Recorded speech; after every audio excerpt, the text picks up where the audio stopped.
The iodine is what I remember first. You'd think it would be the blood, or the money, or Kevin sobbing into the phone at midnight, but no, it's that brown-orange chemical smell that gets into the cracks of your hands and stays for days, no matter how hard you scrub. I used to wash it off after shifts at the hospital, standing at the sink for 5 minutes working soap under my nails. Somewhere around the 3rd year of doing this, I stopped noticing it was there. That's probably a metaphor for something, but I'm not interested in figuring out what. Kevin's fingers were still splinted when I stitched up my first patient, a kid who was maybe 20 with a knife wound across his left forearm, a defensive cut from blocking a blade. He couldn't go to a hospital because the guy who cut him was his cousin, and apparently that whole situation had its own gravity that I didn't need to understand. I sutured him on his kitchen table under a fluorescent light that buzzed and flickered like it was running on spite, working out of a gym bag stuffed with a suture kit, lidocaine, and gauze. The whole setup was honestly embarrassing, the kind of thing that would have gotten me laughed out of any OR in the country. The whole time I kept thinking that this was a one-time thing and that I would never have to do this again. They handed me $1,500 in cash, and Kevin, who owed $80,000 to men who expressed their frustration through skeletal damage, said thank you and told me he was getting clean and that this was finally his wake-up call. Kevin's wake-up calls have a snooze button the size of a continent, but I didn't know that yet. But I need to back up, because you're probably wondering how a surgical resident with $212,000 in student loans and a car that groaned every time he turned left ended up holding a needle over a stranger's kitchen table at midnight. I spent 3 years in a surgery residency where I averaged 70 hours a week and drank coffee that should have been classified as a Geneva Convention violation. I picked surgery because I was good with my hands and bad with people. And surgery respects that arrangement because you fix the thing and you leave and nobody asks how you feel about it, which suited me perfectly. Priya was better than me, better than everyone, honestly, untouchable. Operating on some plane the rest of us could see but couldn't reach. I was top 15% though. Hospitals were recruiting me, and I had something that looked like a real trajectory. Then Kevin called on a Wednesday night, sobbing, and told me they'd broken 2 of his fingers and that the knees were next. They wanted $80,000 by Thursday from a resident whose net worth was approximately negative $200,000 and who drove a Civic with a suspension problem, which was never going to happen in any version of reality. But I had really good hands, and the men Kevin owed money to had employees who sometimes needed hands like mine, so a phone rang, and I should have let it ring, and I did not let it ring. And now I'm telling you this from an apartment that doubles as an operating room, which is a sentence I'd like you to sit with. While I was stitching up bar fighters in kitchens and basements, Priya was publishing. I kept track of her career, not obsessively, just the way you'd check the weather in a city you used to live in. She co-authored a paper on microsurgical nerve repair during my 2nd year of doing this, won an award during my 4th, and got recruited to Johns Hopkins around the time I was pulling a .38 slug out of a man's thigh on a folding table, while another man stood in the hallway holding a gun. I read every one of her papers, from cover to cover, and they were excellent, every single one of them. There's no bitterness in that, because Priya was always going to do what Priya did, and I was always going to end up here, not because of destiny or fate or anything like that, but because of a sequence of choices where each one was completely reasonable in isolation, and each one was exactly level with the one before it. The ground was just lower every time. The kid I stitched up talked to someone, and that someone told the person who ran things, a man I never met and never properly would. And this man had one question for me, which was whether I was available. I was a surgical resident with a career and a future, and a car that at least functioned on straight roads, and I said yes. Kevin's debt was $74,000, and the interest, it turned out, wasn't financial. It was anatomical. Everything you've seen in movies about underground medicine is the final product. The polished version with the mysterious doctor and the dim lighting and the stack of cash, all very cinematic. Where you actually start is lacerations from bar fights and broken noses and drunk guys who are somehow more theatrical about getting stitched up than they were about getting stabbed in the first place. I was pulling in $2 or $3 grand a week, all of which went to Kevin's debt, which was going down. My sleep was going down faster. 7 months in, I lost the residency, and not because anyone discovered what I was doing on the side, because nobody found out. I lost it because I was just tired. A decimal point ended up in the wrong place, a follow-up slipped through the cracks, and the attending pulled me aside and told me I seemed distracted. I resigned before they could escalate it into something official. I told everyone I burned out, which is the no questions asked cause of death for a medical career. Nobody investigates burnout, they just nod and say the hours are brutal, and that's the end of it. So I had nothing. The residency was gone, the license was functionally dead, Kevin still owed $40,000, and the car still made that noise. And my phone rang at 2 in the morning because someone needed a bullet removed from a location they'd prefer not to explain. And I answered because I always answered, and that was becoming a pattern I hadn't noticed yet. The bullet patient is when the math changed, because the surgery itself was still just hands and tools and anatomy, same work I'd always done, but the atmosphere was completely different. A knife wound is a bar fight, but a bullet wound comes with men standing in the hallway holding firearms and watching you, with an expression that makes clear your survival and your patient's survival are the same calculation in their heads. The man on my table was maybe 40, shot in the lower right abdomen, a through and through, which is actually the best case scenario for a gunshot because the bullet's already out. What was still inside him was about a liter of blood pooling where it shouldn't be, and a small intestine with 2 perforations. I needed a sterile operating room, and I had plastic sheeting on a floor. I needed a surgical team, and I had myself. I needed blood products and proper anesthesia, and I had lidocaine and a saline bag purchased from a veterinary supplier. The surgery took 3 hours, and I repaired the intestine, irrigated the cavity, and closed him up. He survived, though I never learned his name. The man in the hallway handed me an envelope with $15,000 inside and casually asked if I'd be interested in a regular arrangement, which is a phrase I need you to appreciate, coming from a man who was just standing in a hallway holding a firearm while I performed emergency abdominal surgery on a folding table. He was framing it like a consulting retainer. I thought about Kevin's $40,000 and the noise the car makes, and I said yes. Somewhere around this time, Priya presented at a conference in San Francisco on microsurgical techniques for peripheral nerve grafting, and I read the abstract on my phone while sitting in my apartment that smelled like betadine, waiting for a call that might or might not come.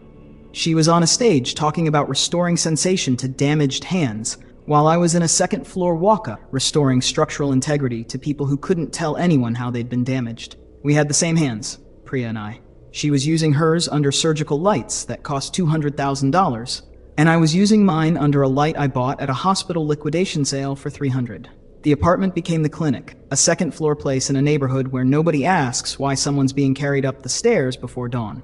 The landlord received an envelope on the first of every month and never knocked. I upgraded the equipment over time, buying a real surgical light from a hospital liquidation sale, then an autoclave, then a cardiac monitor from a retired paramedic who genuinely believed I was setting up a community clinic in Guatemala. He gave me a discount and wished me luck, and I felt something when he said that, something I didn't want to examine. Patients sorted into categories, with gunshot wounds being the most common, then knife wounds and broken bones, with the occasional burn or overdose thrown in. And then there were the strange ones, because there are always strange ones.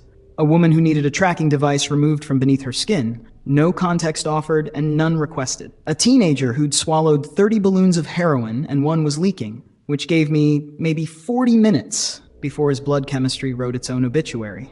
I saved the teenager, and he walked out the next morning, and someone handed me $8,000 and nobody said thank you, which was fine because I was not in the thank you business. I also lost 2 patients during this stretch, both abdominal gunshot wounds, both of whom bled out faster than anyone could have stopped anywhere with any equipment. In a hospital, that would be a mortality review with a committee and paperwork and maybe a grief counselor. In my apartment, it was 2 men wrapping a body in plastic sheeting and carrying it down the stairs. I mopped the floor, changed the sheets, ran the autoclave, and waited for the next call. Kevin's debt got paid off, and it had been paid off for over a year at this point. He was clean, 8 months sober, living in Scottsdale and selling insurance, calling me every Sunday with no idea that I was still doing this. Before the debt was cleared, the story had a shape. I could point to Kevin's broken fingers and his threatened knees, and every time I picked up a scalpel, there was a whole justification behind it, because I was doing this for my brother, and it felt noble, like protagonist energy, and it made sense.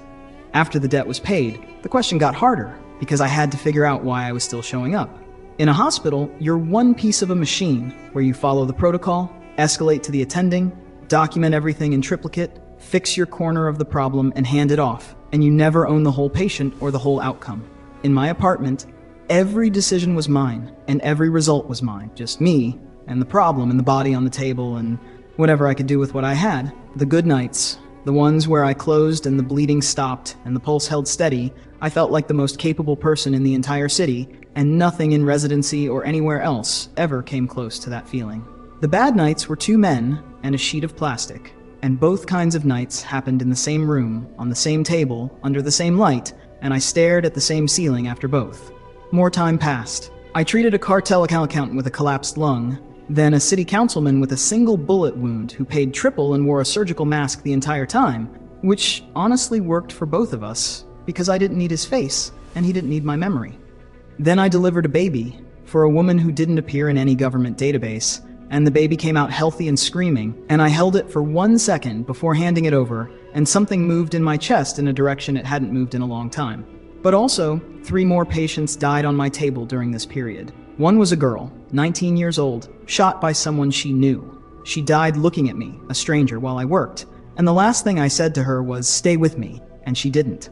I think about her more than the others. 5 people total walked into my apartment and didn't walk out, and in a hospital that would be called a career, but in my apartment, it's something else entirely. I used to have vocabulary for what that something else was, but the part of my brain that used to process these things has been reassigned, and now it just calculates blood loss rates.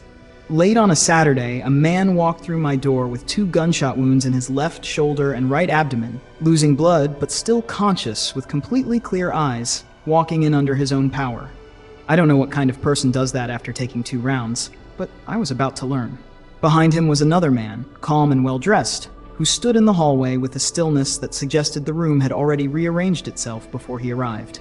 He didn't introduce himself. He just handed me a coin that was gold, heavy, and old, like something that belonged in a museum instead of a second-floor apartment that smelled like betadine. I'd heard about this, but only as rumors. A network above the networks where people move through violence with the ease most people move through airports, operating with their own currency, their own rules, their own infrastructure, and their own physicians. I'd just been promoted without anyone bothering to tell me about it. I pocketed the coin and opened the door wider. The man on the table didn't flinch when I probed the shoulder wound and didn't make a sound or show any pain on his face. He watched me work with the calm observation of someone watching a mechanic under a hood, except the hood was his own body, and he was entirely unbothered by this fact. It took me 4 hours to get both bullets out, repair the intestine, and stabilize the shoulder. The well-dressed man nodded once, and they left, and the patient, who had been shot twice less than 4 hours earlier, walked down the stairs under his own power. The phone rang the next day, and a voice I didn't recognize told me my name was on a very short list now, and that when someone shows up with a coin, I don't ask questions, and I just open the door. Exactly like that scene in the movie, except the movie doesn't show the years of kitchen tables and veterinary saline and dead teenagers and a brother named Kevin that it actually takes to become the person who opens the door, which is strange when you think about it. Priya published again last month, and I read the whole thing the night it came out, sitting in my clean apartment with the autoclave running and the surgical light off and the cardiac monitor humming on standby. Her name on a journal, my name on a list, both of us using the same hands for different purposes. She was always going to do what she did, and I was always going to end up here. Kevin called Sunday and sounded really good for the first time in years, said he's dating someone and wants me to come visit him in Scottsdale. I told him maybe. The paramedic who sold me the cardiac monitor for his imaginary Guatemala clinic, I ran into him once at a gas station about 2 years after the sale. He recognized me and smiled and asked how the clinic was going, how many people I was helping down there. A lot, I told him. A lot of people. He shook my hand and said he was proud to have contributed and that he tells people about it, about the young doctor heading to Central America to help people who can't get to a hospital. He walked away and I stood at that gas pump for a long time, because he wasn't wrong, exactly. I do help people who can't get to a hospital, and that part is true. Every word of it is true. Just not the way he thinks. He still tells that story, probably the one about the young surgeon with the community clinic and his small role in something good. I wonder what story he'd tell if he knew where that monitor actually sits, what sounds it picks up, whose hearts it's measured on their way to either walking out my door or being wrapped in plastic. He'd tell a different story entirely, and that one would also be true, every word of it. That's the part nobody prepares you for. You'd think it would be the blood, or the money, or the men standing in your hallway with guns, but it's not. It's the part where 2 completely true versions of what you are exist at the same time, and you can't make either one go away. And the distance between them is exactly the width of one phone call you should have let ring on a Wednesday night. The phone is ringing now. I already know what I'm gonna do.